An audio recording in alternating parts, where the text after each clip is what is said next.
গাজার পশ্চিমাঞ্চলের একটি শিবিরে হাতে খনন করা কূপ থেকে পানি তুলছেন এক বাসিন্দা। দীর্ঘদিন নির্ভরযোগ্য পানির উৎস না পেয়ে নিজ হাতেই খনন করেন ৪ মিটার গভীর কূপ। এই পানি এখন তার পরিবারের দৈনন্দিন প্রয়োজন মেটাচ্ছে। একই সঙ্গে ছোট সবজি বাগানেও কাজে লাগছে কূপের পানি। পানির জন্য প্রতিদিনই দীর্ঘ লাইনে দাঁড়াতে হচ্ছে বাস্তুচ্যুত ফিলিস্তিনিদের। অনেকেই অপরিষ্কার পাত্রে পানি সংরক্ষণ করতে বাধ্য হচ্ছেন, যা শিশুদের নানা অসুস্থতার ঝুঁকি বাড়াচ্ছে। ইউনিসেফ বলছে গাজায় প্রায় ১১ লাখ শিশুর জন্য নিরাপদ পানির ব্যবস্থা এখন বড় চ্যালেঞ্জ।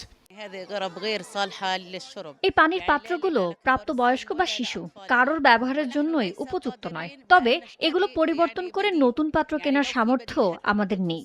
অনেক শিশু অসুস্থ হয়ে পড়ছে। এমন নোংরা পাত্রে পানি সংরক্ষণ বা পান কোনোটাই নিরাপদ নয়। যুদ্ধের কারণে গাজার পানির অবকাঠামোর বড় অংশ ক্ষতিগ্রস্ত হয়েছে। জাতিসংঘের নেতৃত্বাধীন ওয়াশ ক্লাস্টারের তথ্য অনুযায়ী গাজার প্রায় ৮০% মানুষ এখন ট্রাকে আনা পানির উপর নির্ভরশীল, আর উপকূলীয় ভূগর্ভস্থ পানি মাত্র ৩% ব্যবহার উপযোগী।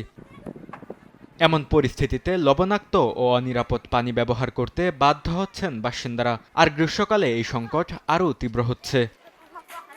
বরকতুল্লাহ, সময় সংবাদ।